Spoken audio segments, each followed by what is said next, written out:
August 15th సెలబ్రేషన్స్లో భాగంగా ఈ Sunday ఈరోజు కండక్ట్ చేసిన ఏపీ ఇన్స్టిట్యూట్ అట్టార్ Priyanshi educational society AP institute ద్వారా కండక్ట్ చేసిన డిస్ట్రిక్ట్ లెవెల్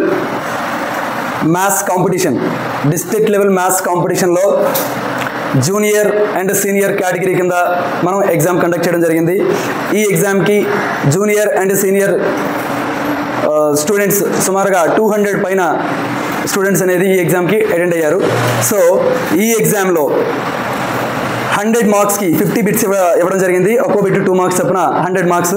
ఈ 100 మార్క్స్లో జూనియర్స్ తరపున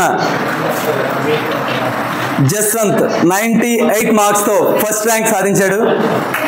96 మార్క్స్తో ఫస్ట్ ర్యాంక్. క్లాప్స్ గట్టిగా. వెరీ గుడ్ నాన్న. So keep it up. ఖచ్చితంగా ఈ సంవత్సరం జరిగే సైనిక్ స్కూల్ నవోదయ ఎగ్జామ్లో స్టేట్ టాపర్గా నువ్వే ఉండాలి. Okay, all the very best. So మనం అనుకున్నట్లే ఈ ఫస్ట్ వచ్చిన స్టూడెంట్కి మనం ఇస్తామనుకున్న ప్రైజ్ మనీని అయితే ఈరోజు మన ఎగ్జామ్కి చీఫ్ గెస్ట్గా రిషి 2022లో జరిగిన సైనిక్ స్కూల్ ఎగ్జామ్లో స్టేట్ టాపర్గా నిలిచిన రిషి. సో ఆ రిషి చేతుల మీదుగా జస్వంత్కి ఈ ప్రైజ్ మనీని ఇవ్వడం జరుగుతుంది.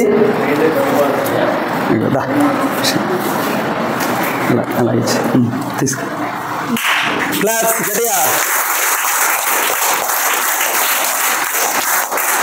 Thank you so much. Next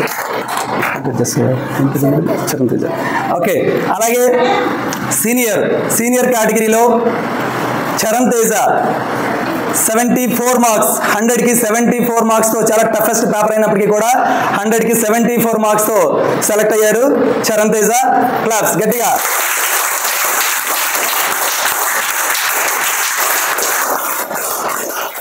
so ఇందులో ట్విస్ట్ ఏంటంటే చరణ్ తేజ 2022లో స్టేట్ టాపర్ అయిన రిషి వాళ్ళ సొంత తమ్ముడు.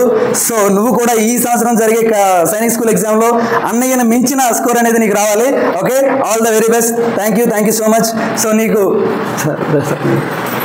రండి సార్ మీరు రండి సార్.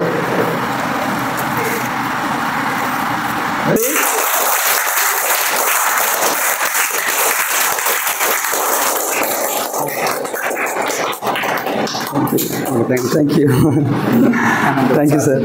సరే చెప్పండి. ఒక ఫోటో కదండి.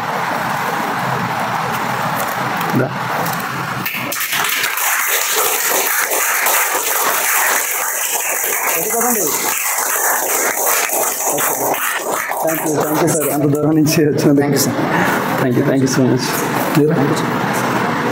Okay, all the best. Thank you. ఇంకా భోజనం చేయలేదు. Okay, thank you sir. Encourage చేసిన సార్ నా వరకు వాళ్ళకి మంచి ఇన్స్పిరేషన్ ఇచ్చినందుకు thank you sir. Thank you so much. Very much. Thank you sir. ఇచ్చిన ఇన్స్పిరేషన్తో ఇంకా ముందుకు. అలాగే సార్. సరే ఏం మాట్లాడతారా? సో సార్లు ఇద్దరు గవర్నమెంట్ టీచర్స్. సో వాళ్ళకే అందరికంటే ఎక్కువగా ఒక టీచర్కే తెలుస్తుంది పిల్లల్ని ఎలా తయారు చేయాలనేది. సో వీళ్ళిద్దరిని ఎటువంటి ఇన్స్టిట్యూట్కి పంపలేకపోయినప్పటికీ కూడా సో సార్లు ఇద్దరే వాళ్ళ స్టూడెంట్స్ని అంటే వాళ్ళ పిల్లల్ని వాళ్ళే టీచర్స్గా వాళ్ళ పిల్లలకి ఇలా తయారు చేస్తున్నారు. So thank you so much sir. ఇలా తయారు చేయడం కష్టం. అందరూ హార్డ్ వర్క్ చేస్తే తర్వాత మీరు కూడా అందరిలాగా మంచి సక్సెస్ఫుల్గా తయారవుతారు. అంటే ఇప్పుడు మనం సుఖపడ్డాం అనుకోండి, తర్వాత కష్టపడవలసి వస్తుంది. 1 year 2 years హార్డ్ వర్క్ చేస్తే మంచి ర్యాంక్స్ వస్తే తర్వాత మీ లైఫ్ అనేది మారిపోతుంది. కాబట్టి బాగా హార్డ్ వర్క్ చేయండి. స్టూడెంట్ లైఫ్లో ఎవరైతే బాగా హార్డ్ వర్క్ చేస్తారో తర్వాత వాళ్ళ లైఫ్ చాలా హ్యాపీగా ఉంటుంది. వాళ్ళ జర్నీ లైఫ్ జర్నీ చాలా హ్యాపీగా ఉంటుంది. మరి హార్డ్ వర్క్ చేస్తారు అందరూ? చేస్తారు లేదా? Very good. Thank you sir.